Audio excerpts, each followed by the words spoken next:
bertemu lagi dengan saya di tugas keempat Fikih Muamalah dengan dosen pengampu Bapak M. Zidni Nafi Hasbi SG SIFME. Di video kali ini saya akan menjelaskan tentang konsep wakaf. Sebelumnya saya ingin memperkenalkan diri saya terlebih dahulu. Saya Lulu Desti Erviana dengan NIM 222100245. Teman-teman tahu nggak sih apa itu definisi wakaf? Wakaf secara etimologi berarti menahan, berhenti, atau mencegah. Sedangkan menurut istilah atau terminologi, wakaf adalah pemberian yang pelaksanaannya dilakukan dengan jalan menahan kepemilikan asal lalu memanfaatkannya berlaku untuk kepentingan umum. Para ulama juga mendefinisikan wakaf secara istilah. Yang pertama, Abu Hanifah berpendapat, wakaf adalah penahanan benda atas milik orang yang berwakaf dan mendermakan atau mensedekahkan manfaatnya untuk tujuan kebaikan pada masa sekarang dan pada masa yang akan datang. Mazhab Malikiyah mendefinisikan wakaf ialah penahanan suatu benda dari bertasaruf atau bertindak hukum seperti menjual belikannya terhadap benda yang dimiliki serta benda itu tetap dalam kepemilikan si wakif dan memproduktifkan hasilnya untuk kebaikan.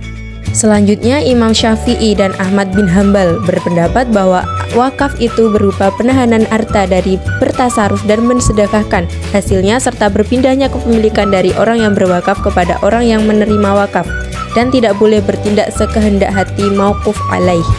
Muhammad Amin Suma memberikan definisi secara harfiah, berarti berhenti. Adapun menurut Al-Kahlani, yang dimaksud dengan wakaf adalah menahan harta yang mungkin bisa dimanfaatkan hasilnya dengan tetap mempertahankan atau mengabadikan benda atau wujud hartanya sendiri. Imam Taqiyuddin Abu Bakar bin Muhammad Al-Husaini berpendapat wakaf yaitu menahan harta yang kekal zatnya untuk diambil manfaatnya tanpa merusak tindakan pada zatnya yang dibelanjakan manfaatnya di jalan kebaikan dengan tujuan untuk mendekatkan diri kepada Allah Subhanahu wa Ta'ala.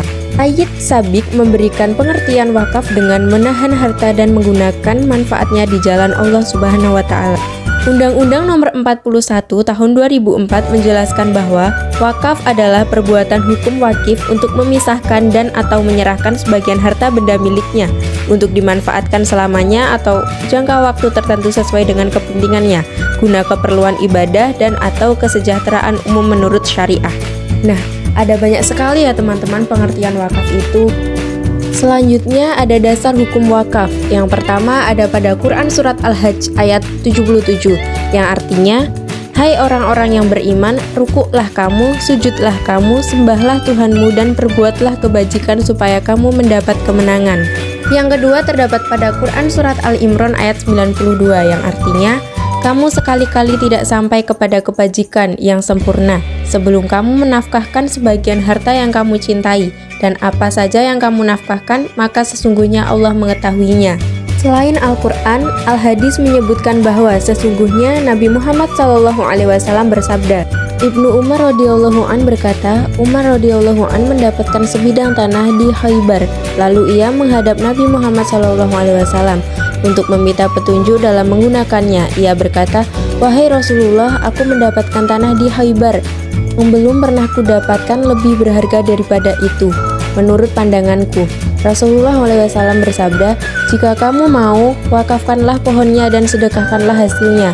Ibnu Umar berkata, maka Umar mewakafkannya dengan syarat pohonnya tidak boleh dijual, diwaris, dan juga tidak boleh dihadiahkan. Umar menyedekahkannya pada orang-orang fakir, kerabat, budak, sabilillah, ibnu sabil, dan tamu.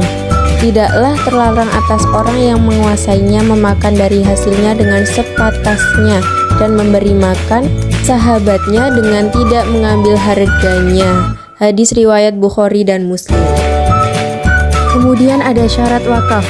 Apabila wakaf dimaksudkan sebagai pemberian santunan atau sedekah, maka seorang wakif haruslah balik, berakal, menggunakan sesuatu dengan baik dan tidak dihalangi dalam menggunakan hartanya, dan berhak untuk berbuat baik dengan harta yang dimilikinya.